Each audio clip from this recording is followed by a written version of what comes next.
شروع صد ندا بخوان که شب سرود زن شود که این وطن شود.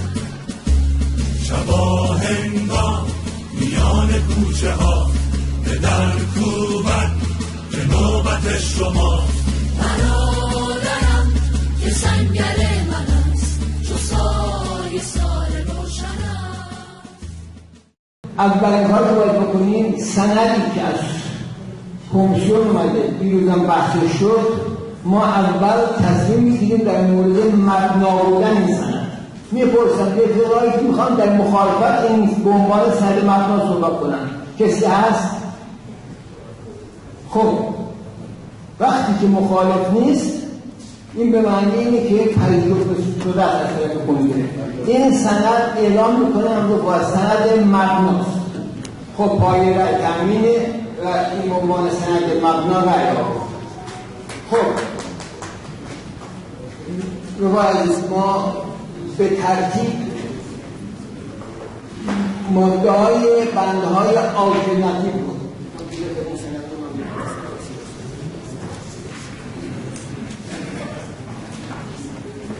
ماده جلو خواهیم رفت.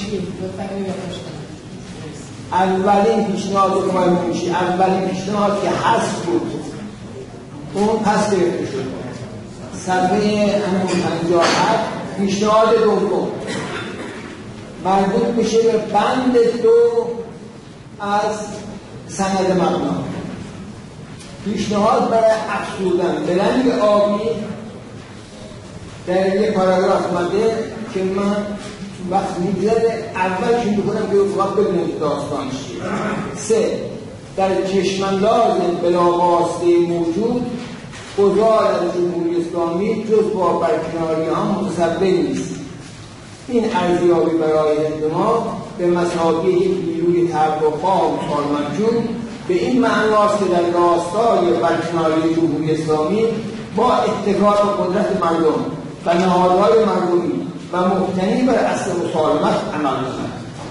با اینها ادامه داره. پیشنهاد دهنده تا اونجا که می‌دونم رفیقمون علی پورنقلی درست صحبت می‌کنه. بنابراین رفیق پورنقلی تشریف بیارین. رفقایی که میخوان در مخالفت صحبت کنن رفیق علی زنگیزی. صبحتان بخیر. همچنین دوستان و رفقایی که از طریق آنلاین شرکت دارن. ببینید رفقا دوستان، یک قسمت اولی که رفیق مسئول خان نشان میده که ارزیابی من هم این هست که جمهوری اسلامی جز برکناری در چشمانداز موجود متصور نیست. بنابراین بحث از جستجو برای اصلاحات در داخل جمهوری اسلامی نیست. یک. دو، من اصلاح طلب نیستم، برخلاف کسانی که تصریح کردند اگر جمهوری اسلامی اصلاح پذیر باشه من هم اصلاح پذیرم. بنده اصلاحات را جز در بهترین حالت بهینه کردن وضع موجود برای انطباقش بر الزامات موجود نمیفهمم و به این معنا بنده اصلاح طلب نیستم. به این خاطر که خواهان بهینه شدن وضع موجود نیستم، خواهان وضع دیگه. این هم تا اونجایی که بعضی از دوستان موضوع گذار را تعبیر میکنن به اینکه کوشش میشه برای اصلاح کنه. نکته 3، وقتی سند از گذار حرف میزنه و من با دوستان و رفقایی که از سربیرونی حرف میزنن صحبت دارم، ولی الان مخاطبم آن رفقایی است، دوستانی که مفهوم گذار را تأیید میکنن و به چه معنا تعبیر میکنن؟ به معنای مفهومی که دارای گزینه‌های متعددتری است و به عبارت دیگری انعطافی است در وضعیت موجود، در برخورد به امکانات وضعیت موجود. اگر چنین است در این صورت تصریح این وضعیت‌ها بازگذاشتن برای بحث در مورد این وضعیت‌ها الزامی است. بذارید یک زاویه‌ای رو روشن کنیم. از زنده‌یاب مقداد مشایخی ترم محاصره مدنی به ارث به خصوص جنبش ترقیخوان ایران رسید. دوستان رفقایی که به محاصره مدنی تعلق دارید، باور دارید، میخواید جمهوری اسلامی رو محاصره مدنی بکنید که بعد سرنگونش بکنید، یا میخواهید به خصوص اگر میخواید مسالمت را هم به مثابه یک اصل رعایت کنید، یا میخواید محاصره مدنی بکنید که چیزی را برش تحمیل کنید، عقب نشینی از جمله بی‌معناست که ما بخواهیم باور داشته باشیم به محاصره مدنی و در عین حال محاصره مدنی هم اضافه بکنم. این که رژیمی که باعث کار داریم مجبور به اقدام معینی میشه یا خودش ابتکار میکنه، در تجربیات حداقل 13 گانه‌ای از این روش هیچ اهمیت ابتدایی نداشته، مقدمی نداشته. بنابراین صحبت هم ترم توافقی بعضی از دوستان رفقا تعبیر میکنن ظاهرا مد نظر این هست که بریم انتظار داشته باشیم جمهوری اسلامی بیاد قدرت به بنده منتقل بکنه. نه خیر، الزام گذار توافقی، الزام محاصره مدنی برای اینکه با مسالمت وضعیت کنونی تغییر کنه، نظام جمهوری اسلامی نفی بشه، تا هر ترمی که بخوایم بگید جز این نیست که امکانات مختلف گذار حولش آمادگی داشته باشه. وگرنه اولین نمونه گذار شکست خورده به زعم من توی تاریخ بشری تجربه شاپور بختیار و ما اجازه نداریم تجربه شاپور بختیار رو یک بار دیگر اجازه بدیم میان جامعه ما تکرار بشه. و نکته آخر احتمالاً به ملاحظه بعد ببینید، صحبت بر سر این نیست در لحظه حاضر، صحبت بر سر این نیست که جمهوری اسلامی اقدام آمادگی داره برای اینکه به تعاملی با اپوزیسیون دست بزنه. تعامل رو جز سرکوب نمیفهمه، این برای ما روشن است. اما اهمیت اندیشه داشتن درباره گذار به مثابه امکان و مفهومی منعطف از جمله اجازه میده به ما و ایجاب میکنه در برابر تجربه مثل تجربه آقای موسوی. بیانیه آخری که دادن از زاویه امکانات گذار به معنای گذار توافقی نیست فکر بکنید. به چه معنا؟ من ارادت خیلی خاصی دارم با آقای موسوی به دلیل پایمردیش، به دلیل وفاداریش، به دلیل انعطافی که نشان میده برای اینکه الزامات بیرونی رو ببینه و در خودش تغییر ایجاد کنه. از این بابت بیانیه آقای موسوی واقعا قابل احترام است. ولی اگر ما بخوایم از زاویه گذار به قضیه نگاه بکنیم، گذار توافقی، فقط و فقط به فاصله‌ای که آقای موسوی رادیکال با نظام موجود گرفت نگاه نخواهیم کرد، بلکه از زاویه امکاناتی که میان جامعه ما برای گذار توافقی می توانست وجود داشته باشه. و اینم اضافه بکنم وقتی از آقای موسوی حرف میزنم فکر آقای موسوی حرف میزنم، متاسفانه ممکنه که زمان دیگر به اوشان چه اجازه‌ای رو نده. بسیار ممنون.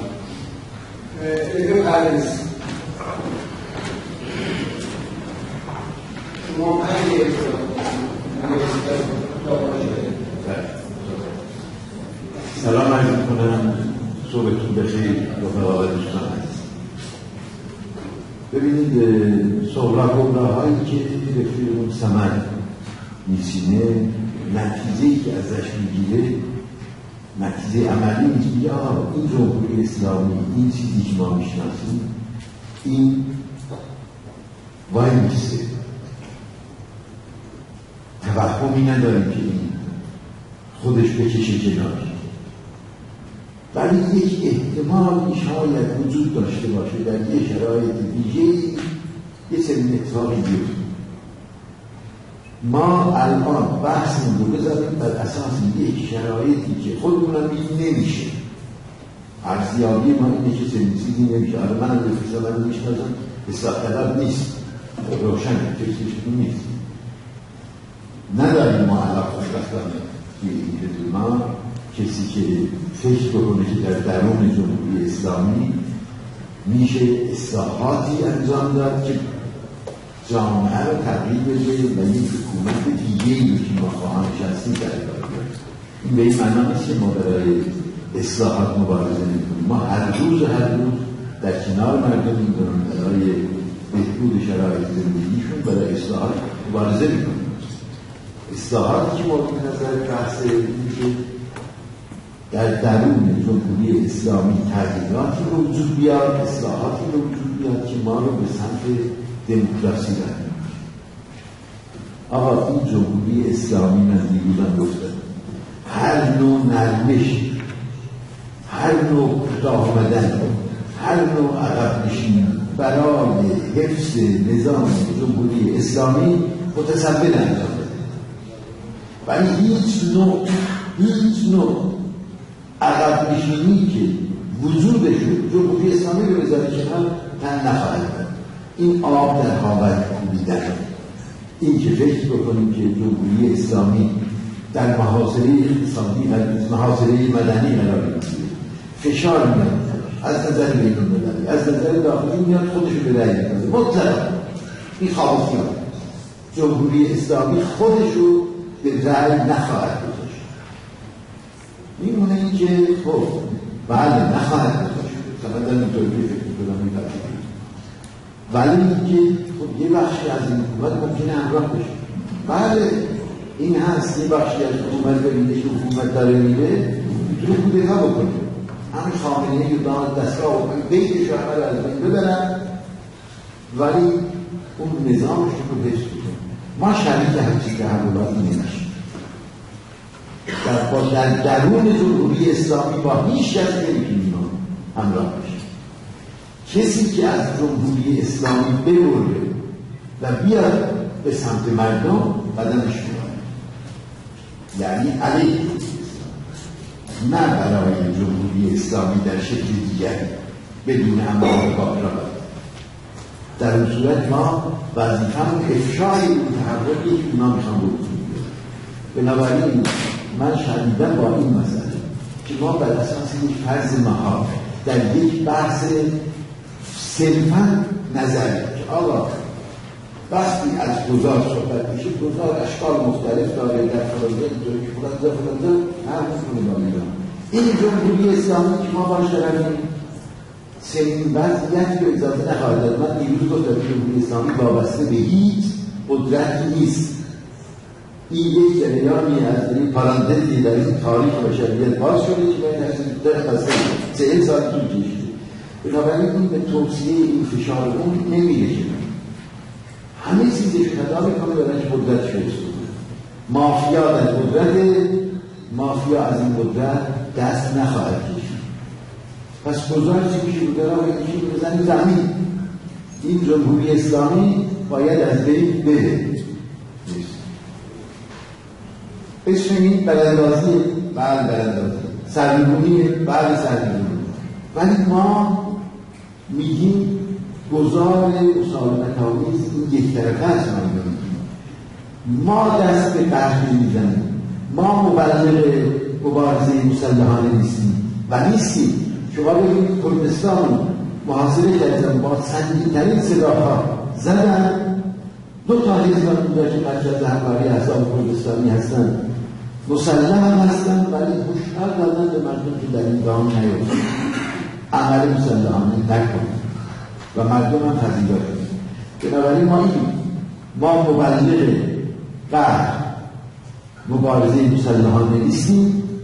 این یک طرف قضیه است، ولی حکومت به قهر کشور میزنه، نابود میکنه و ما باید مقاومت کنیم. درود به آقای عزیز که در سالن و در جلسه مجازی این دیگه الان صدا هم خوب بسیار درود عرض می‌کنم خدمت همه حضار عزیز در سالن و در آنلاین. آنچه که من میخوام بگم کمتر به جزئیات موضوع برمیگرده، بیشتر به دید سیاسی، دید ما نسبت به اقدام سیاسی برمیگرده که بخشش رو دیروز اینجا یکی دو تا از دوستان بهش اشاره کردن. شیوه نگاه ما به سیاست، نگاه ما به اقدام سیاسی، ما همگی توافق داریم که جمهوری اسلامی باید بره. بر سر این من هم تحقیل میکنم و به قول شهادت میگم در حزب ها کسی نیست که خلاف این رو فکر کنه، چیزیش مسلم. اما آنچه که در این سند اومده و به خوبی هم مشترک شده به گذار از جمهوری اسلامی و دموکراسی یک روند رو نشون میده که فروپاشی ساختار سیاسی، نظامی، اطلاعاتی و اقتصادی جمهوری اسلامی لحظه از این گذار است، همه این نیست. پس این گذار چه چیزهای دیگه هست؟ بالا پایین زیاد داره، چپ و راست رفتن زیاد داره. توی این مسیرها امکاناتی که امروز وجود دارن فردا وجود ندارن، امکاناتی که امروز وجود ندارن فردا وجود دارن. اگر همه ما برگردیم و نگاهی بکنیم به آنچه که در این 40 سال 100 سال گذشته طی کردیم، میهن ما طی کرده، فرصت‌هایی رو ببینیم که از دست داده شد چون دیده نشد، یا اگر هم دیده شد دیر دیده شد و از قبل براش هیچ فکر و ذکری نبود، هیچ آمادگی نبود، هیچ پذیرایی وجود نداشت در اذهان. وقتی که میگیم این مسیر گذار میتونه از مراحل مختلف بگذره، این مراحل مختلف رو تا جایی که میتونیم باید شناسایی بکنیم، بگیم برای هر کدوم از این مراحل مختلفی که ممکنه اتفاق بیفته ما چکار خواهیم کرد. آنچه که در این سند اینجا نوشته به صراحت میگه که چنین چیزی امروز وجود نداره، اما میتونه وجود بیاد و هر امکان دیگه میتونه وجود بیاد. باید اینها رو باز بگذاریم. هدف مشخصه، هدف روشنه. جمهوری اسلامی باید برود، دموکراسی باید بیاید، با تمام اون مشکلاتی که توی اسناد مختلف بهش اشاره کردیم، توی قسمت‌های مختلف سند بهش اشاره کردیم. خب این مشخصه. سر این که بحث نداریم، سر این بحث داریم که چگونه که کدام قدم‌ها ما رو کمک می‌کنه که این شرایط فراهم بشه. هنر سیاست فقط هنر ممکن‌ها نیست، این ادعایی است ناکامل. هنر سیاست هنر غیر ممکن‌هاست، یعنی تلاش برای بالا بردن احتمال به حقوق پیوستن یک امکان. اگر ما تلاش کنیم امکانی رو که فکر میکنیم میتونه به حقوق پیونده و برای باورهای ما بیشتر همخوانی داره، برای بالا بردن این احتمال باید تلاش کنیم. این به معنی نیست که بقیه کارها رو، بقیه احتمالها رو، بقیه امکانات رو کنار بگذاریم. اینها رو باید باز بگذاریم، روی میز بگذاریم. این شفافیت رو رفقای ما عرض کردن دیروز به درستی هم عرض کردن، در هدف باید معلوم باشه.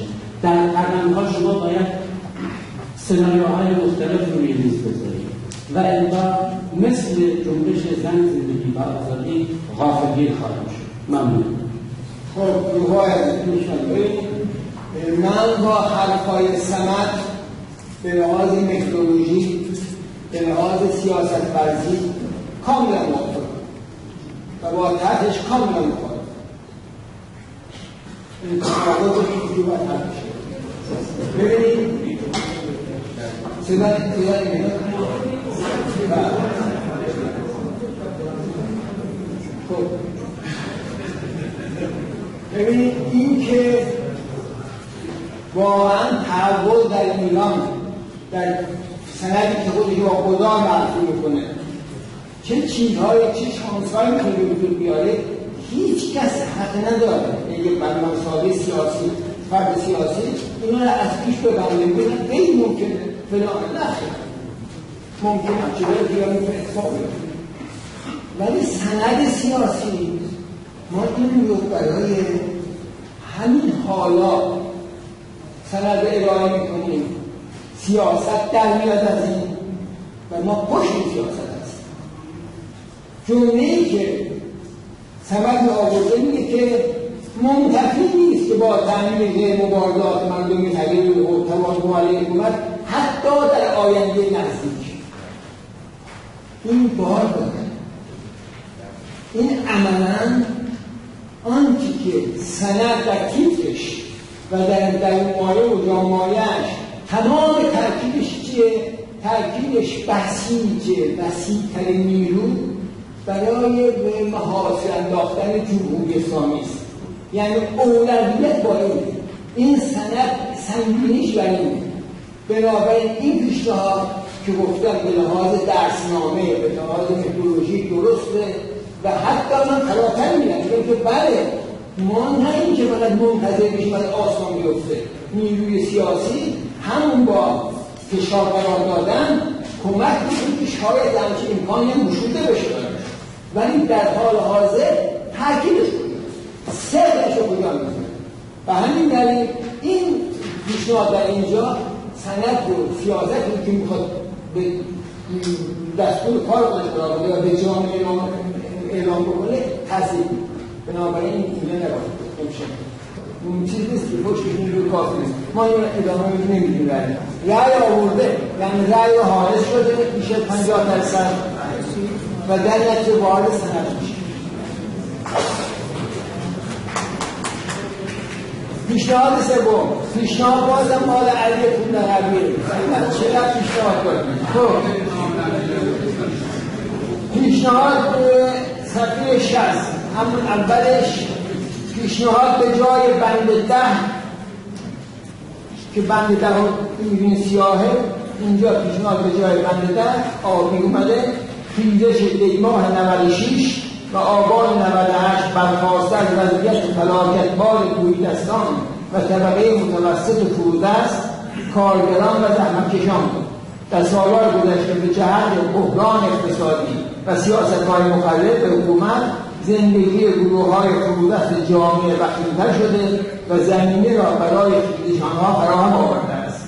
جنبشی که بر تحرکات اعتراضی انقلابی دهه‌های اخیر جامعه خاصه بر خیزش‌های 1996 تا 98 و جنبش زن زندگی آزادی بنا شود از آنها فراتر رود و مبارزه برای معیشت شایسته را با مبارزه برای آزادی و دموکراسی گره بزند یکی از الزامات گذر جمهوری اسلامی است. تلبیک این ضرورت از جمله وظایف قانونی ما در دوره پیشرو مثل مورد قبلی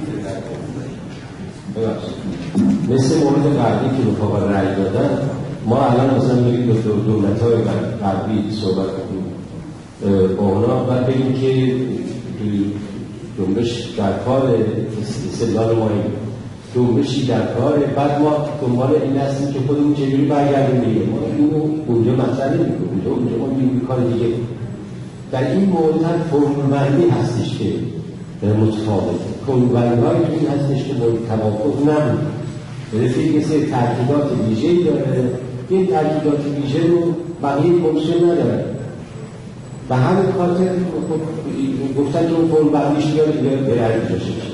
به لحاظ مضمونی هیچ چیزی رو نه اضافه میکنه نه کم میکنه، ولی فرمولبندی‌های ویژه‌ای داره به فکر اصلاحات باشه.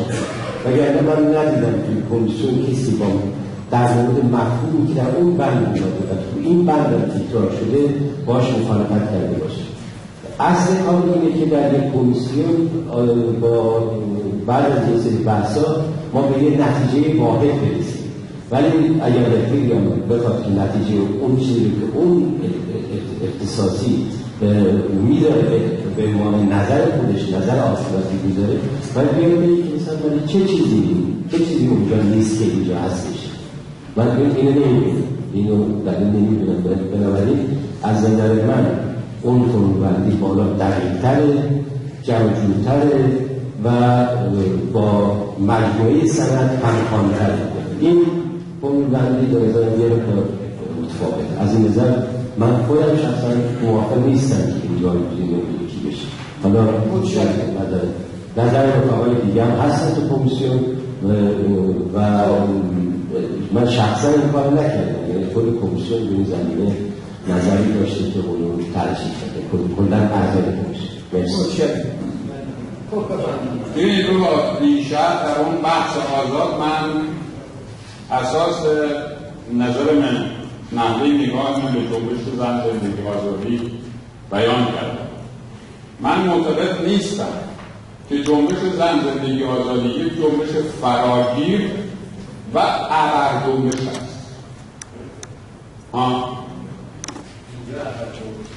نه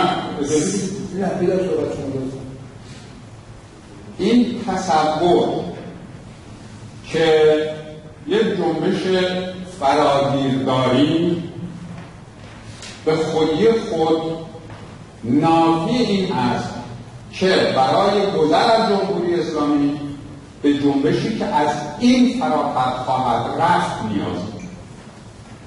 یعنی قناعت کردن به وضعیت موجود.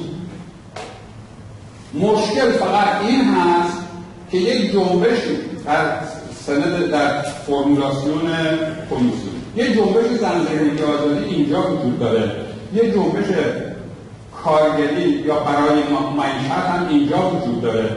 وظیفه ما هم اینه که اینا رو با هم دیگر پیوند بدیم. این رو دقت بکنید، توی فرمولاسیون کمیسیون گفته شده و از اینجاست که اختلاف فرمول من با فرمول کمیسیون میگه پیوند دادن مطالبات جنبش انقلابی زن زندگی آزادی با جنبش مطالباتی کارگران، مردمان، دانشجویان و خیزش فرودستان یکی از الزامات است. دقت بکنید، یه جنبش اینجا داریم، یه جنبش اینجا داریم، پیوند داریم. فراتر لازم نیست. من دیشب به تفصیل در مورد این تفصیل نسبی سلیقه در مورد این راجع به زن زندگی آزادی این جنبش چجوری نگاه می‌کنم توضیح دادم. وقتتون رو بیشتر میگم. بنده معتقد هستم یک جنبش فراگیر لازم است که جنبش زن زندگی آزادی نبوده است، چنین جنبشی که اتکا بکنند بر همه جنبش‌های درهای اخیر ایران، ولی در این حال ازشان فراتر بره. کنهش البته مطالبات جنبش زن زندگی آزادی هست، اما همچنین معیشت شایسته نیز هست. به این دلیل من فکر می‌کردم و فکر می‌کنم که فرمول من گاز نمیگیره فرمول کمیسیون رو، اما فرمول دقیق‌تر است. دارید یا الکترونیک شد. صفحه 60 بند 11 پیشنهاد رفقای کمیسیون سیاه چاپ شده. پیشنهادایی که اومده برای حذف یا اضافه یا جایگزین به رنگ آبی. الان شما می‌بینید در رابطه با بند 11 یک پیشنهاد برای حذف اومده که در واقع دو خط اول همون پیشنهاد 11 بند کمیسیونه. رفیق صمد میخواد از بند 11 این دو خط که رفیقمون به حساب اون حذف بشه. اگر نداری در اون کسی هست اینو نداشته باشه الان در دستش؟ خیلی خوب، من فقط 3 جمله اول میخونم که رفقا بدونن موضوع چیه. بند 11 میگه شعار راهبردی ما گذار از جمهوری اسلامی، جایگزینی آن با جمهوری سکولار و دموکرات، برگزاری انتخابات آزاد، تشکیل مجلس مؤسسان و تدوین قانون اساسی جدید است. نظام سیاسی پیشنهادی ما مبتنی بر موازین حقوق بشر و ادامه‌اش. تا اینجایی که خوندم که گفته تدوین قانون اساسی جدید، از اول جمله تا اینجا رفیق صمد گفته که هست. خب رفقایی که سوال دارن، رفیق مجید سوال داریم، بله؟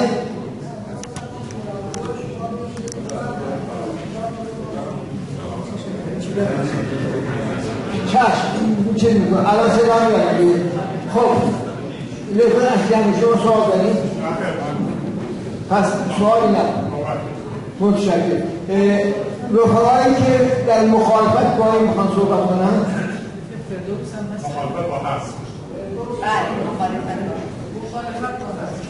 بله مخالفت با هست. علیرضا، مصطفی، بهروز، پرویز، توران، این 5 نفر. من میشه 3 بهروز مخالف صحبت خواهد کرد و موافقم سمت بفرد.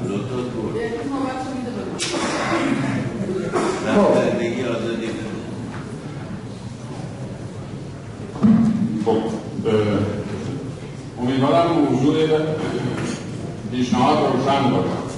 پیشنهاد حذف جمله اول بند 11 تصریح بکنم که پیشنهاد من به دلیل گفته این که ما میخوایم از جمهوری اسلامی گذار بکنیم جمهوری سکولار دموکرات میخواهیم نیست.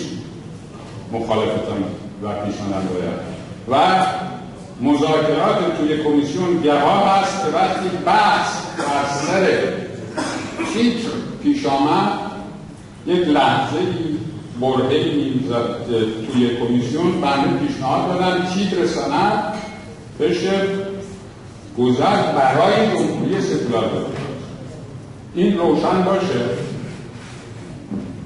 مشکل بیشتر از هر چیز این است که زیر عنوان شعار راهبردی ما هدف یه حدودی نقشه راه قاطی شده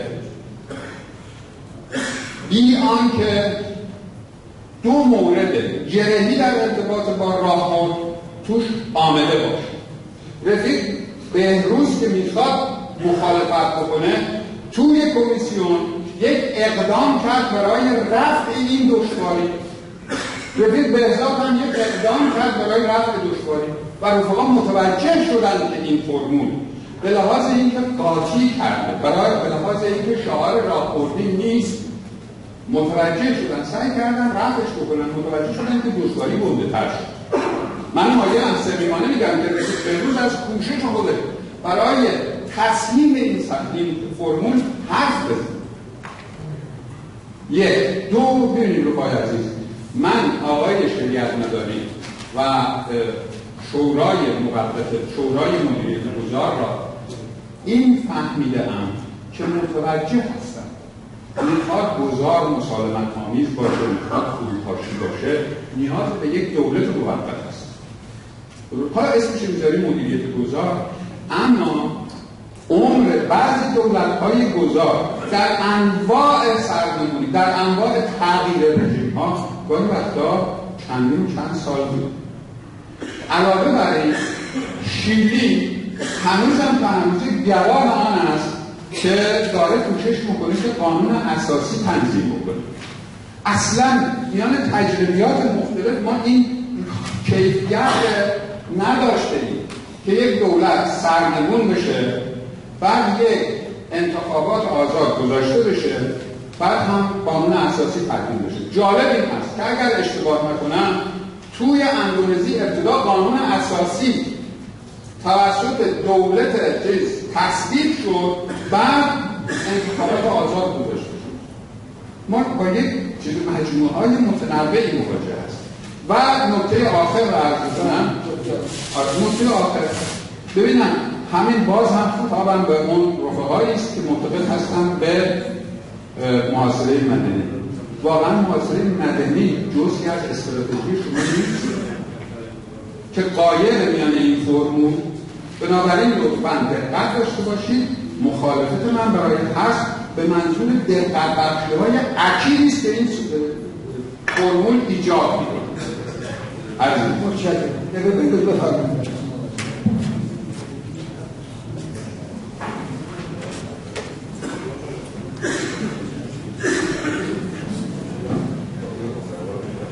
ببینید این سند در رابطه با استراتژی مطرح کرد.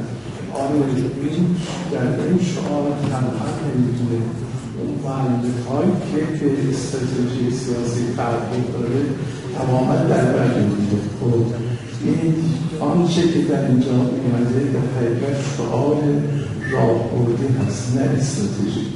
اینی که در این رابطه خب دوستان اون چیزی که تجربه نشون میده در زمینه غیر از این ما راهی نداریم، غیر از این که بخواد اگر گذر سالمتان صورت بگیره تنها از طریق این که انتخابات آزاد برگزار شود و از مجلس مصری شکل بگیره و بتونید قانون اساسی رو تطبیق بکنه.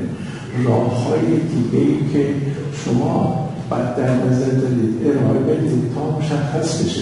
خب آن که به استراتژی ما برمیگرده که تماما ما تاکید داریم بر گزار دموکراتیک و سالمتان و استقرار دموکراسی، این عناصر استقرار دموکراسی در همین هاست. در اساسش برگزاری انتخابات آزاد، اساسش برگزاری مجلس و مؤسساتی که قانون اساسی رو تطبیق بکنه و قانون اساسی رو به رأی بگذاره و بتونه مردم بهش رأی بدن و بر اساس اون تحول دموکراتیک و تحول سالمتان شکل بگیره. بعد اینها معرفه‌هایی در حقیقت شکل گذار سالمتان مثل استقرار دموکراسی در کشور ماست. با درخواست شده که یک موافق و یک مخالف دیگر ما برای مخالفین قبلا لیست داریم نمیدونیم کسی بخواهد موافقت رو بکنه کیه؟ مهدی فتاح. خب مهدی فتاح بود بیا بفرمایید. مخالف به یک خدشان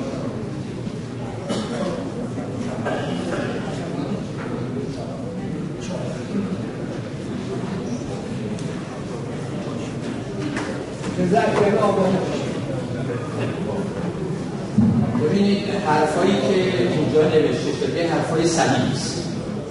من فکر می‌کنم اون چیزی که گفته شده سوال ما خاص ما نفی رژیم، تشکیل انتخابات آزاد، تشکیل مجلس مؤسسان حرفای صحیح است. ولی در اینجا از امروز تا زمانی که این اتفاق میفته یک شعار رو به عنوان شعار راهبردی تعریف کرد. این کار خطاست. من اگر امروز بخوام این موضوع به عنوان بخشی از هدف توضیح بدم، به جای این جمله طویل که در واقع سناریو و آورده توی هدف، میگم گذار از جمهوری اسلامی به اتکای رأی مردم، باقیش میدونم باش. گذار از جمهوری اسلامی، انتخابات آزاد، یعنی انتخابات آزاد بعد از این، تشکیل مجلس مؤسسان بعد از این. اینا یک سناریوست. در این هدف من دیروز صحبت کردم. آیا در هدف ما تقویت گفتمان جمهوری اسلامی و طلبی یعنی چپ در ایران وجود نداره؟ آیا ما یه همچین کاری رو به عنوان شعار استراتژیکمون نمیخوایم انجام بدیم؟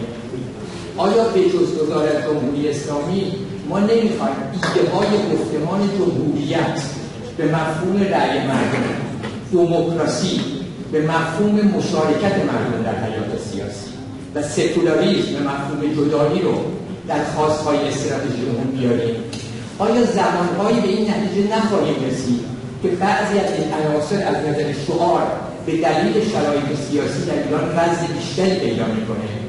شعار یک مسئله بازی باید باشه، بر مبنای شرایط آدم بتونه باهاش بازی کنه. تدوین یک شعار از امروز تا شرایطی که تحول به وجود میاد صلبه، سناریوش صلبه. در تحولاتی که در جهان اتفاق افتاده و در ایران اتفاق افتاده ما با سناریوهای مختلفی درگیر میشیم. در این سناریو وزن این حرفا اینور اونور میشه. ما ممکنه با جنگ داخلی و با حمله خارجی مواجه بشیم. در اون حالت شعارهای ما تغییر میکنه. بنابراین به جای اینکه بخوایم بگیم اگر هدف رو میخوام ساده ترش بکنیم، همون که گفتم نفی مردم به عنوان جمهوری با اتفاقی رأی مردم، نفی گذار از جمهوری اسلامی به اتفاقی رأی مردم. اگر میخوایم دقیق‌تر بگیم متنوع شعارهای ما، نمیتونیم با یک شعار تمام خواستهای یک دوره طولانی رو توضیح بدیم. بنابراین در شرایط لحظه کنونی بشینیم تصمیم بگیریم به جای شعار عام عوض کنیم، بگیم شعار ما در لحظه کنونی فلان چیز است، شعار نه یک دو خط چهار. و بعدم بذاریم در توضیحی بعدی ممکنه این شعار یه وضعش چیزی بالا پایین بشه، بر اون اساس دوباره شعار تعیین بکنیم. شعار راهبردی که همیشه رو مطرح میکنه خطاست. خب رفا از جمعی صحبت بکنیم.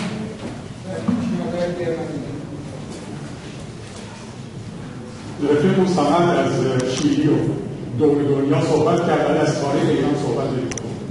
تاریخ ایران 2 بار قانون اساسی نوشته، یک بار قانون اساسی مشروطه و یک بار قانون اساسی جمهوری اسلامی. هر دوش کوتاه مدت بوده. انقلاب مشروطیت واردش نمیشم، همتون اینجا بیشتر از من شاید از تاریخ بدونید. بنابراین نتیجهش مجلسی شد که قانون مشروطیت رو نمیشه و تا امروز هم انتقالمون به این هست، ما چپ‌ها هم انتقالمون اینه که اون قانون رو هم پیاده نکرد رژیم دیکتاتوری شاه. بنابراین در اساس مورد تعریفمون عمل نشیده. یکی هم جمهوری اسلامی بوده، مدتش هم خیلی کوتاه بوده که هم رفت ثمر توی تاریخ. مشکل این رو باید روشن کرد. انتخابات آزادی که اینجا گفته شده منظور این نیست که میخوایی برید تو پارلمان، منظور این نیست که میخوایی مجلس سنا داشته باشی، مجلس فلان داشته باشی فلان. انتخابات آزاد برای تشکیل مجلس مؤسسات. بعضی ها مثل جمهوری اسلامی انجام دادن. ابتدا چیکار کردن؟ اساس نظام رو به رفراندوم گذاشت. جمهوری اسلامی یکی از بدترین اقداماتی که میشد انجام بشه جمهوری اسلامی انجام داد. جمهوری اسلامی اول این کلاه رو گذاشت سر مردم، در اول فروردین این رو به رأی گذاشت و بعد برای این نظامی که تعیین کرده که جمهوری اسلامی است قانون اساسی نوشت که بعد توش ولایت فقیه رو هم درآورد. اینجا ما از امروز باید تلاش کنیم که جامعه به یک درکی از این مسئله برسه که باید از یک انتخابات آزاد، انتخاباتی شرایط تبلیغات فراهم باشه، شرایط فعالیت احزابش فراهم باشه. پروسه‌ای در این کار باید انجام بشه، از امروز انجام میشه تا فردا نیست. بعد حاصل اون کسانی که میرن در مجلس مؤسسان اونجا با اون اساس کار میشه.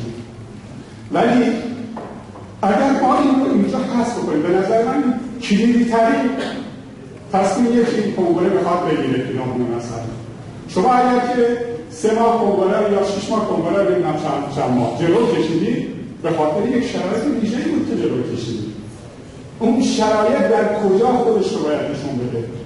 در اون شعار کلیدی است که جمهوری اسلامی باید برود برای سرنگونیش. حالا من میگم برای سرنگونیش، اینجا گفته برای گذار باید اقدام بشه. بنابراین برداشتن این و ردیف کردن سایر موارد که وظایف جاری است به نظر من. اون موارد دیگه که گفته شده اونا رفیق اون فتاپور که توضیح داد، خب من بیشتر متوجه شدم چرا هر باری دوباره تکرار میکنیم اون چیزهایی که در بندهای دیگه هست. اونا وظایف پایداره، یک جریان چپ، یک جریان دموکرات، یک جریان آزادیخواه یه وظایف پایداری داره به قول خودش و دیروز هم در متدولوژی که اون ارائه کرد به درستی گفت که اینها یه پایداری دارن. بنابراین اینها جز پایداری ها هستن. رأی نیاورد و بند به طور کامل سر جاش میمونه. خب پس پیشنهاد اول پیشنهاد دهندگان یک جمعی من خوندم روشنه، خیلی ساده. سرنگونی جمهوری اسلامی در همه جا به جای گذر بیاد، از کیس تا خود من. خب رفقایی که با این مخالفن، من موافق خود پیشنهاد خواهم میگم پیشنهاد خوندن رو میخونم بله، چون تطبیق نمیده حق داریم. در سند سیاسی همه جا به جای واژه گذار یا گذر از جمهوری اسلامی عبارت سرنگونی جمهوری اسلامی ایران جایگزین شود و همه جملات و پاراگراف‌های مربوطه در سند با آن تنظیم و تطبیق داده بشود. روشنه؟ بسیار. رفقاتی میخوام با این پیشنهاد در مخالفت صحبت کنن. دستشون بلند کنن. بنویس مسعود قطعی، احمد هاشمی، حجت نارنجی، بهروز خلیل،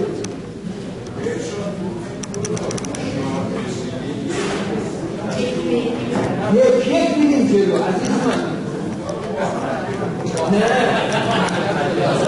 دو تا موضوع جداست، دو تا پیشنهاد دادن. این پیشنهاد فعلا این در دستور اصلا اینا دوم از ذهن خارج کنید بعدا. خب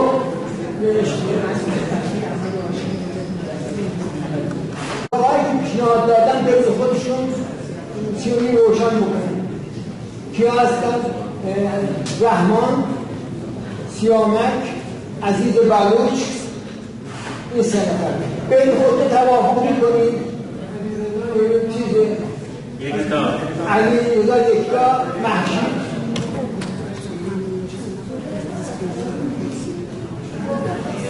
بابا معمولاً جمعی که پیشنهاد میده ما بهش مراجعه کنیم. آیا خودتون بین خودتون حله؟ یه لحظه حلش کنیم. بسیار مخالفه رو کشی کنیم.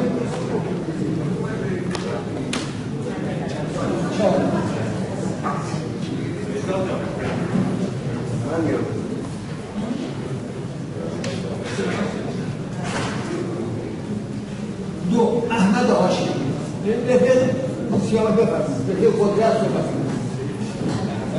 شما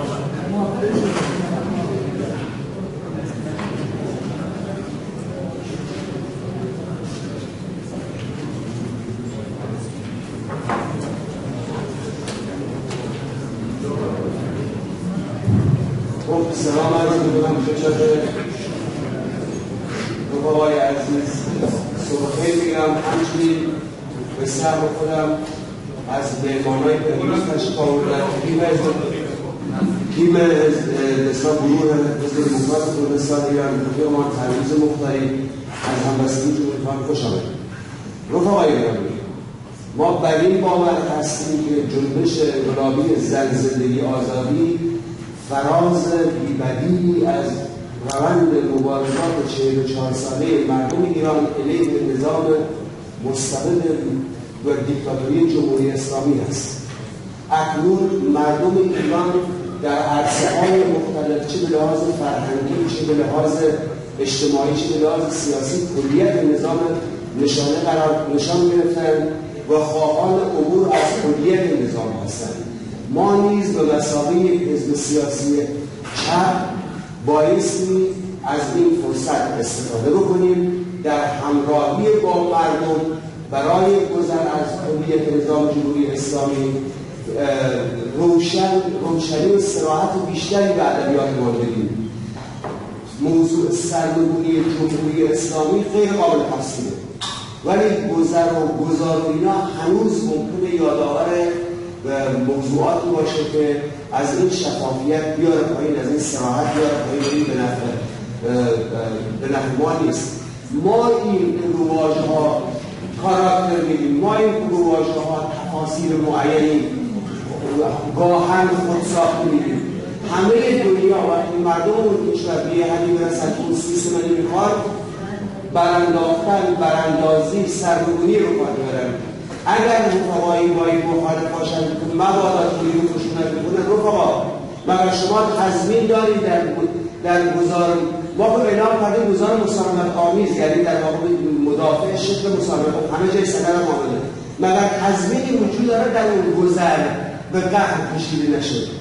به نظر من حزب چپ ایران به مثابه حزب سیاسی تاثیرگذار الان روشن بی تفسیر باید رو خواهان سرنگونی جمهوری اسلامی هستن، برانداخترش هستن دیگه. از این روشن‌تر نیست. این مردم با خواسته‌هاشان، با حضورشان در میدان عناصری از یک رنسانس دارن به منصه ظهور دارن نشان میدن، یعنی به لحاظ مذهبی، به لحاظ فرهنگی، به لحاظ سیاسی، به لحاظ آزادی در تمام اجزا فراگیر کلیت این نظام به مثابه مانع و سد اصلی راه استقرار دموکراسی در ایران نشانه گرفتن و با تمام توان دارن علیه این سیستمی که توی یک ماه گذشته بیش از 124 نفر اعدام کرده وایسادن. ما الان با این ادبیات ایجاد شروع بکنیم درست نیست.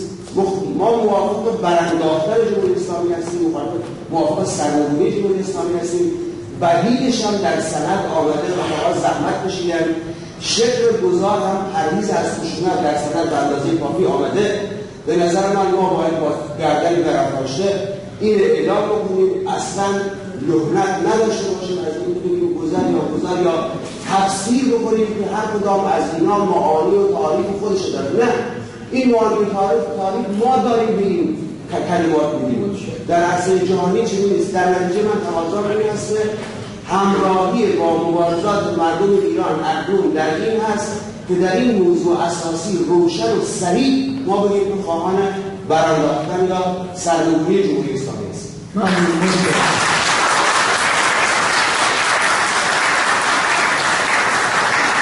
دکتر احمد هاشمی رو با نظر به این که اهمیت در این مسئله یه موافق گشته و خواهان کرد رو خب بین خودتون بازی نفر انتخاب بکنیم امضالندا و مخالف هم پلوکشی میکنیم بین نه یه لیستی داره مذهب داره بین یک تا سه با توجه به بار سیاسی واژه‌ها و با توجه به ساختار اپوزیسیون ایران من با این ترم سرنگونی مخالفم. به این دلیل من ساختار اپوزیسیون در ایران را به 3 گروه تقسیم می‌کنم که این ساختار حدوداً ساختاری هستش که تمام کشورهایی که با یک رژیم اقتدارگرا مخالف هستند و مبارزه می‌کنند قرار دارد. یک ساختار، یک بخش اپوزیسیون به نظر من اپوزیسیون رقیب هستش، نیرویی هستش که از بعد از انقلاب با این رژیم بوده، باهاش همکاری کرده، در داخلش بوده و به تدریج از اون کنده شده و به سمت خارج از رژیم بیرون اومده از رژیم و این رو من میذارم اپوزیسیون رقیب. این اپوزیسیون بخشش تو زندان هستن، بخشش آقای موسوی هستش و دیگران. یه اپوزیسیون دیگه ما داریم، اپوزیسیون مخالف. اپوزیسیون مخالف با هیچ دشمنی نداره. اپوزیسیون مخالف میخواد کشور رو از این وضعیتی که داره خارج کنه و یک دولت دموکراتیک برقرار کنه. اپوزیسیون مخالف در واقع در چارچوب مسالمت آمیز مبارزه میکنه و یک اپوزیسیون دیگه داریم، اپوزیسیون دشمن. من ترمینولوژی سرنگونی رو که از اول انقلاب در واقع به کار گرفته شده واژه‌ای است که در اختیار در چارچوب اپوزیسیون دشمن هست. اپوزیسیون دشمن از نظر من یا دچار رادیکالیسم افراطی هستش که میتونه چپ به اصطلاح خیلی رادیکال باشه یا اینکه به اصطلاح راست خیلی افراطی هستش که این اپوزیسیون دشمن در واقع در چارچوبی هم امان نداره که از نیروی خارجی برای ایجاد به اصطلاح دموکراسی در ایران به اصطلاح استفاده بکنه. به نظر من ترمینولوژی سرنگونی وابسته شده به این اپوزیسیون مخالف، اپوزیسیون دشمن و ما اپوزیسیون مخالف هستیم و در نتیجه در چارچوب گذار باقی میمونیم. یه نکته دیگه هم، دلیل دیگه هم برای رد این دارم با این هستش که ما نمیتونیم سناریوها رو به جایی ببریم که یا انقلاب یا اینکه هرجومند. راه دیگه هم توی عمل میتونه وجود داشته باشه. راه‌های مطلوب همون چیزی هستش که در این به اصطلاح سند آمده است. متشکرم. رفیق زخمان بلیت در اومده بیاد و رفیق بهروز خلیل خودش آماده کنید.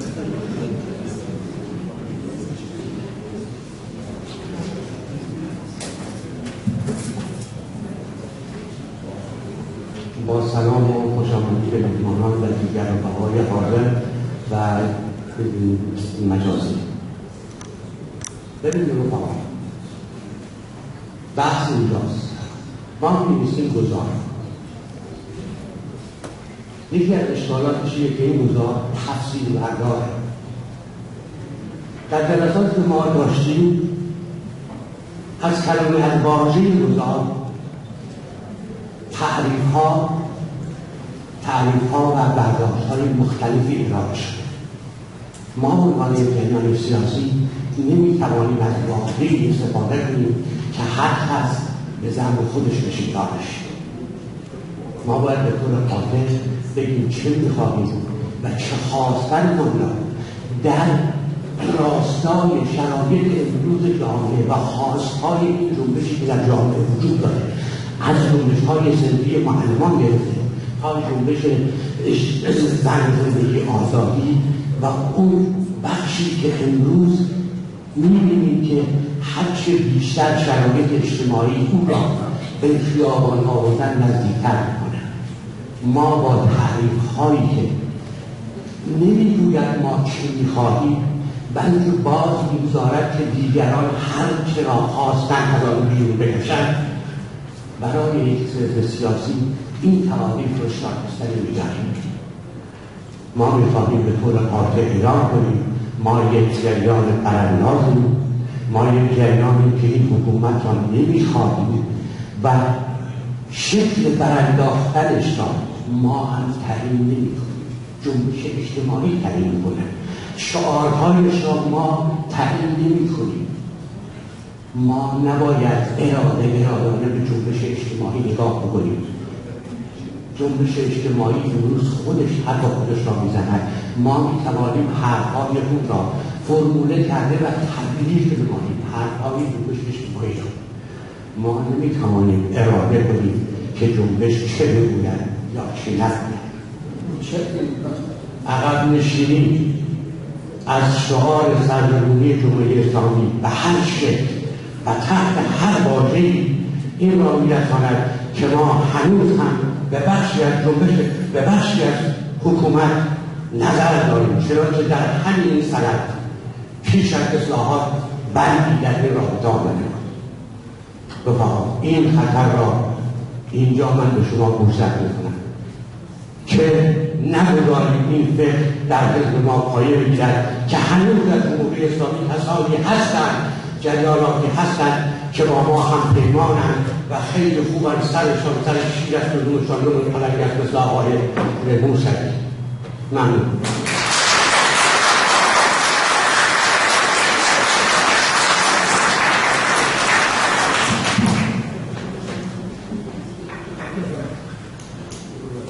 خیلی خوب. باز این چندمین بار داره تکرار میشه که گویا از گذر حتما مسئله اصلاحات داریم. با وجود این که بارها اینجا گفته میشه که رو بایزیم حتی در این حزب حتی یک نفر هم ما نداریم که در رابطه با این که باورمند باشه که میخوام اصلاحات در جمهوری وجود داریم. این میشه اصلا این اذیت میکنه. این رو بکنم خاموش کنم.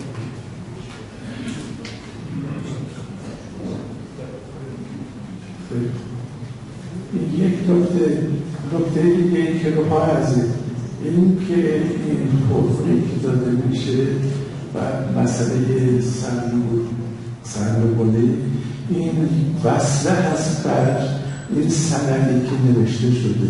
ساخت و بافت این سند بر اساس گزاره.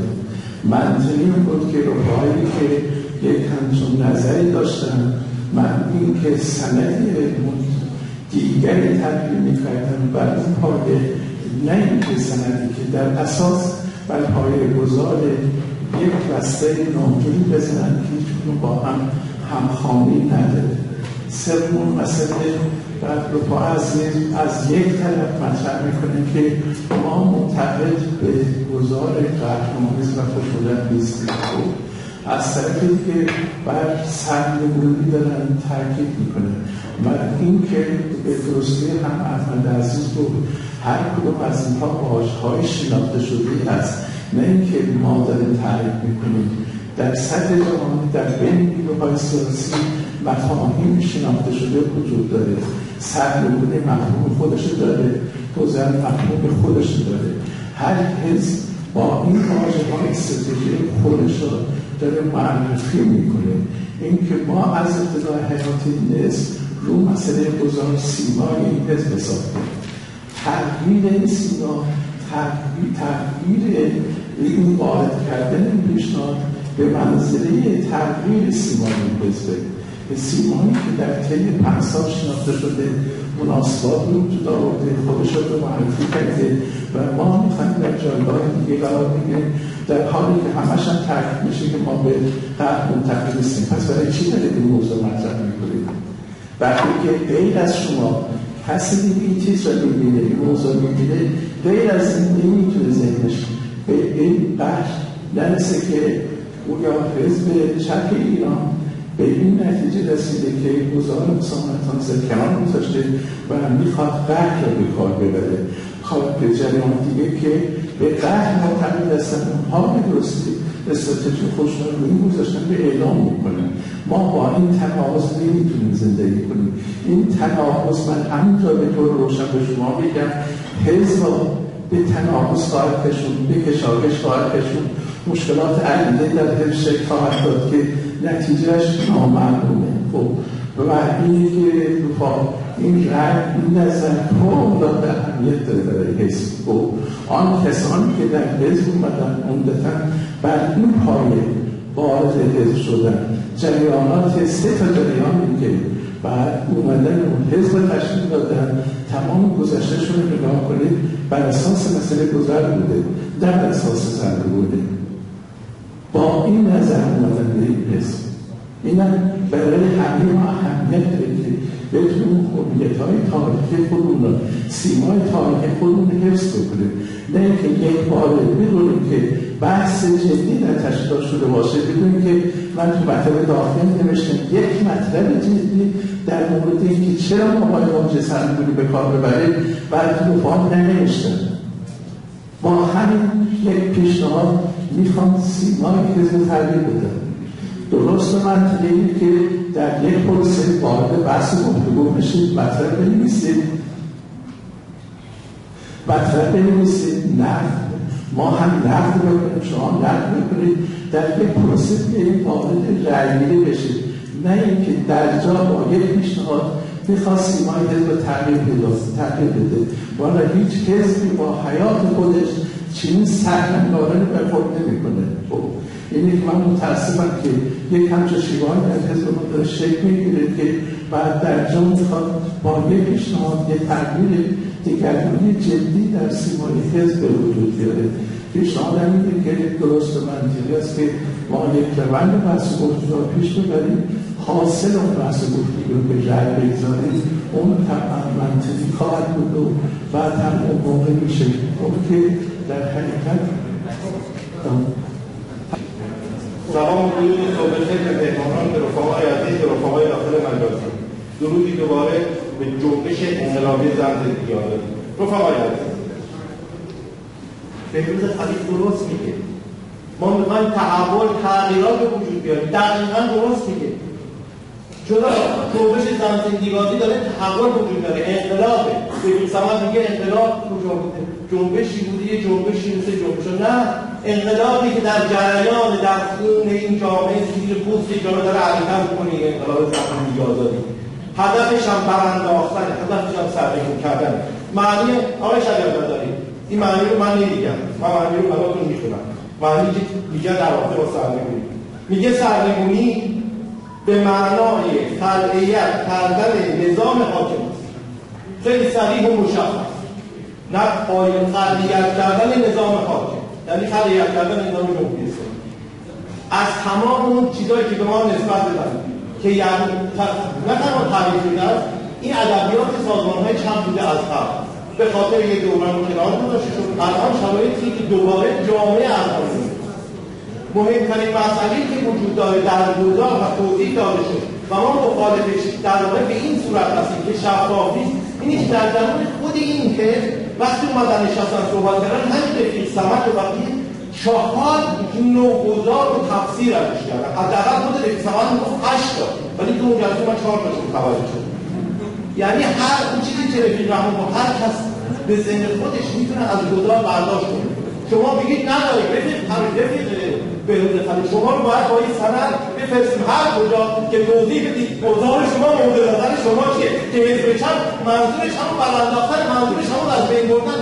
نمی‌فهمم بهروز ما به جایی که شما رو بفرستیم پیاممون رو بفرستیم. اتفاقا پیام ما مشخصه، سرنگون با جمهوری اسلامی، برانداختن این جمهوری اسلامی، برانداختن این حکومت نکنه کیفیت رو می‌کنه. خیلی مشخصه. یعنی یک ما همزمان با جنبش زن زندگی آزادی همراه شدیم، دگرگونی که در داخل جامعه شما میگید دگرگون کرده.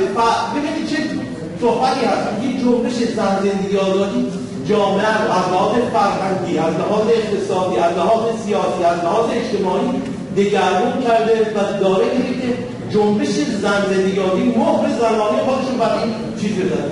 بعد وقتی که میرسیم به خودمون همه چیز داره دگرگون کنن. دگرگونی چرا ما دیگرگونی میکنیم؟ 5 سال پیش درست با شعار گذار میکنیم، امروز شرایط جامعه ما میترده و ما این رو تغییر میدیم. ما میخوایم یک انقلاب وجود بیاریم در درون حزب چپ ایران. زنده باشید.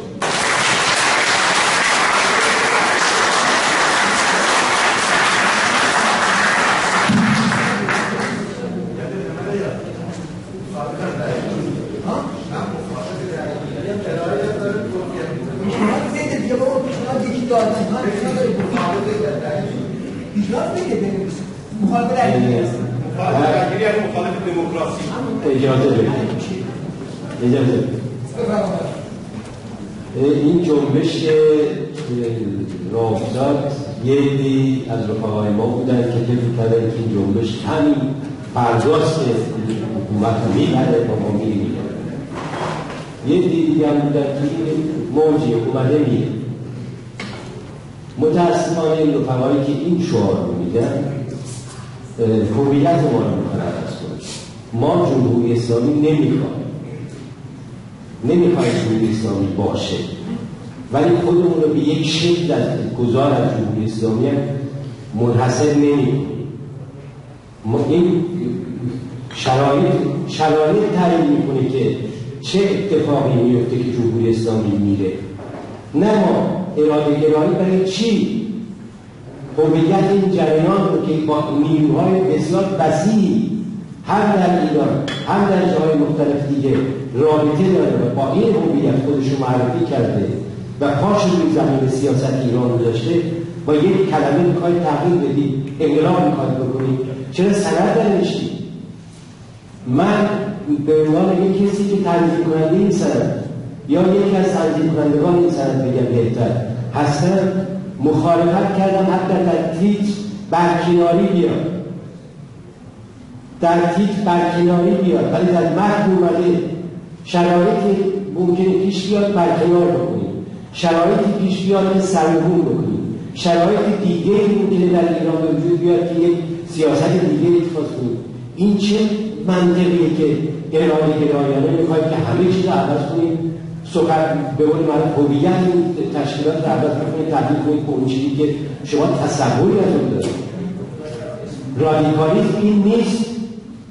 رادیکالیسم کوره. این رادیکالیسم این جلوی پاشو نمیگیره، بغل دستیشو نمیگیره، بهروز خلیل رو نمیگیره، نمیدونم سمد نمیگیره، بنده رو نمیگیره، خودشون بغل دستیشو میگیره که میخواد یه سندی رو که 3 ماه روش کار شده، 10 بار رفته اومده، 13 بار حداقل بازنویسی شده، با یک قرار عوضش بکنید که با چیز سرده کی میخواد این پیش ببره؟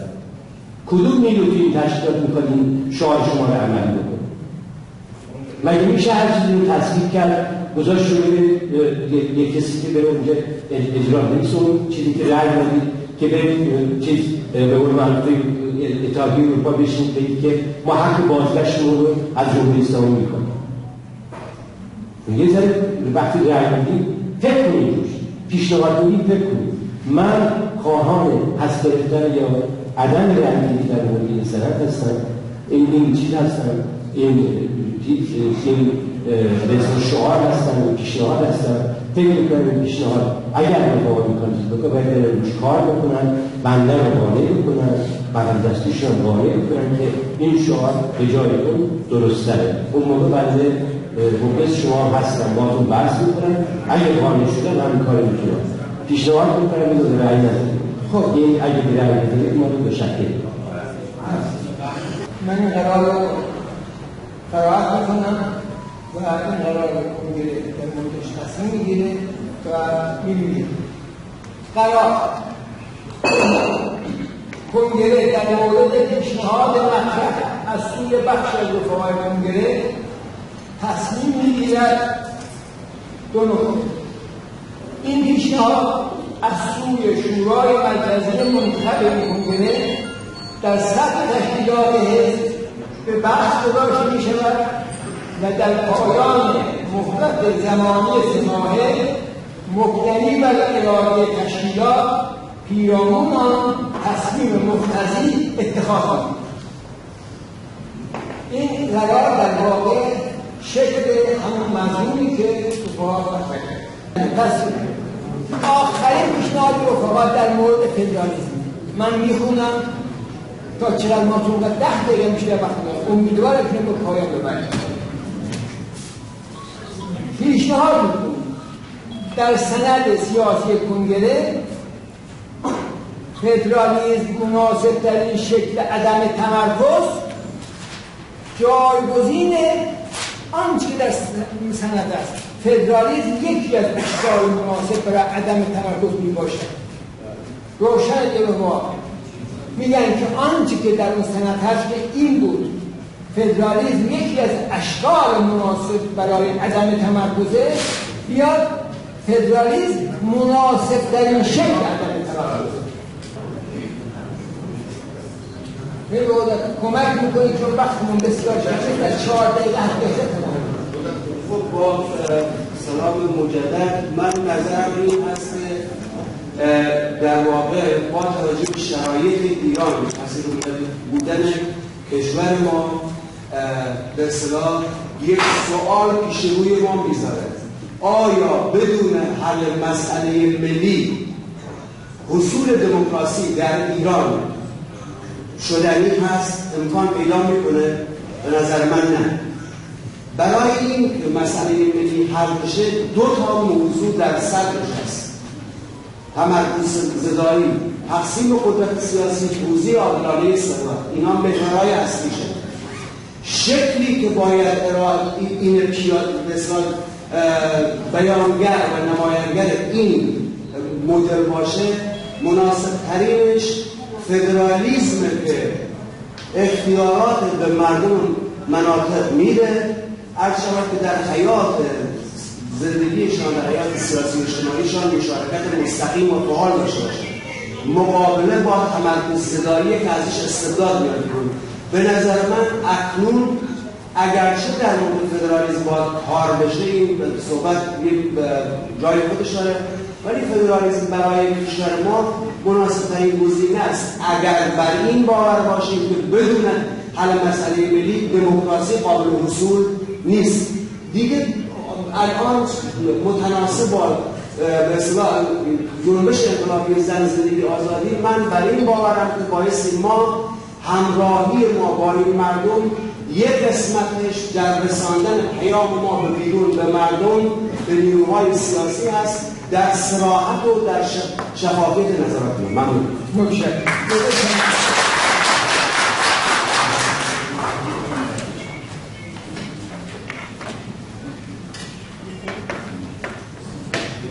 عرض سلام مجدد، روزتان خوش. نکته 1: من از جمله کسانی هستم که تأمین حقوق شهروندی برای رفع ترکیزهای به اصطلاح ملی کافی نمی‌دانم. جمعیت نمی‌توان در افراد خلاصه و محدود. 2: بنابراین من از جمله کسانی هستم که بر حق این جمعیت‌ها دایر بر تمرکز زدایی و رفع تبعیض قائل هستند و بنابراین مخالفتون با فدرالیسم مطلقاً از زاویه تأمین حق نیست، از زاویه شکل تأمین حق است. روحای عزیز، صمیمانه به شما بگم من تا الان حداقل چه زمانی که میان سازمان اکثریت بودم چه این 5 سالی که میان حزب هستم راجع به رژیونالیسم یا به اصطلاح منطقه گرایی هیچ چیز نشنیدم، یک کلمه نشنیدم. تازه متوجه شدم رژیونالیسم هم میتواند شکلی از رفع مسئله، از رفع تبعیض باشد، برای تمرکز زدایی باشد. توی ادبیات ما کشورها یا فدرالیستن یا نافدرالیستن. ما عادت نداریم و نکرده این کار رو که تجربه ایتالیا رو هم نگاه بکنیم، تجربه اسپانیا رو هم نگاه بکنیم. بنابراین فعلا این فرمولی که توی سند آمده میگه فدرالیسم یکی از اشکال مناسب رفع تبعیض است. خب اگر یکی هست اون یکیاش کدامان وجود دارن، چرا ما در جا میزنیم این مدت؟ این فرمول واقعا بیرینه است. بیایم ببینیم اشکال دیگه هم وجود دارن، به زعم من وجود دارن و محدود کردن ما به فدرالیسم به مثابه مناسب ترین پیشاپیش نفی اون مطالعاتی است که رفیق سیامک رو باید صورت بگیره. رفقا در سندی که سالهاست در این حزب چپ ایران می‌چرخه، اونجا عدم تمرکز، رفع تبعیض و ستم‌گری همه بیت شده.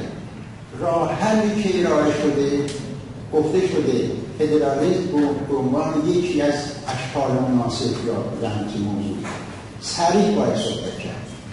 جنبش اخیر در ایران بویژه چند تا مسئله رو به عنوان دستور روز کشید به وسط. یکی مسئله ملیت‌ها و تنوع ملی اتنیک هرچی و نوع رابطه با سر همین در احزاب چه میان سلطنت علت جمهوری همه جا درگیری است. حزب چپ ایران باید صریحاً در این مورد ابراز نظر بکنه. فدرالیسم چیه؟ فدرالیسم شیوه‌ای هست هم برای نزدیک کردن مردم به دستگاه دولت، چه اون کشور مولتی ناسیونال مولتی اتنیک باشه چه نباشه. از طرف دیگه با توجه به مشخصات خود ایران به حل مسئله تنوع اتنیک ملی قومی در ایران خدمت میکنه. صحبت سر این آیا باید صریحاً از این کلمه اسم بود یا نه؟ بابا چرا نه؟ چند مدل هست دارم وقت من نمیشه 15 ثانیه. به نظر من صراحت کلام باید داشت. فدرالیسم موضوعی است در جهان شناخته شده. از زیر این امروز هم در بلیت پردا پس فردا دوباره یک قدم رو خواهد کرد. فدرالیسم هیچ چیز نیست جز نگه داشتن این کشور با مردمانی هم حقوق و مشترک المنافع. غیر از این راه برای افراطگری ها چه در سوی حاکمین چه در محکومین باز خواهد شد. از این یه جمله بگم، این کلمات زیبا تصاویر اینا همشون باید گذاشت کنار. مسئله اینه چه راه حلی پیشنهاد میکنیم؟ 30-40 سال این بحث میان ما میچرخه، دوباره اومدیم که این دلیل نیست، مدل دیگه از نرو بگاه. فدرالیسم موردی شناخته شده در جهان هست، هیچ چیز پوشیده‌ای هم نداره، طبیعتاً با شرایط ایران با مشخصات ایران تطبیق شده داره.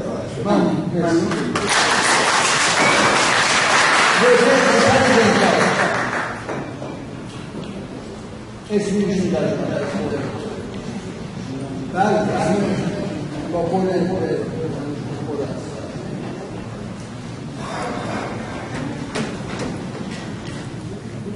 سلام خدمت دوستان رفقای عزیز.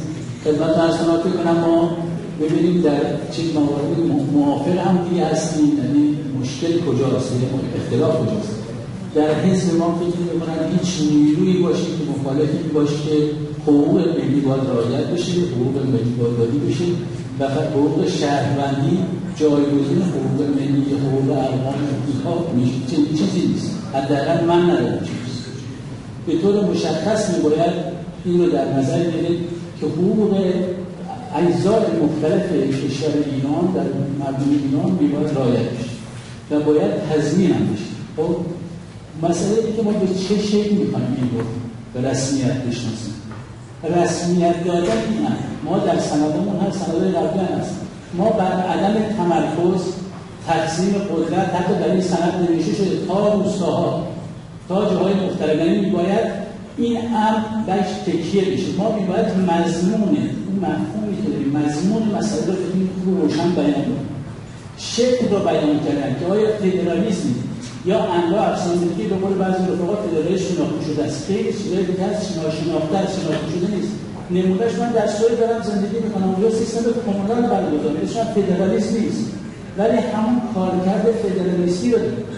به همین خاطر بخشایی از اینکه در دوستانم بیشتر صحبت کرد، خود شناخت جامعه ایران، شناخت بیشترش نمیگم بعضی از رفقا شناخت ندارن، شناخت بیشتر جامعه ایران و این در حقیقت موزاییکی که وجود داره به چه ترتیب ما میتونیم چه ساختاری وجود داشته باشه بتونیم حقوق ملی رو تضمین و تامین کنیم. این امر پس است. به نظر من اون یکی از اشکال میتونه راه رو باز بذارید ولی مناسب ترین شما میذاره ثمر توضیح داد میبندید داریم متشکرم. رفقا ما مستقیما وارد رأی میشیم. یک بار دیگر موضوع رأی رو میخونم. پیشنهاد میکنیم که در سند سیاسی کنگره فدرالیسم مناسب‌ترین شکل عدم تمرکز جایگزین فدرالیسم یکی از اشکال مناسب برای عدم تمرکز بشه. اینجا رأی کافی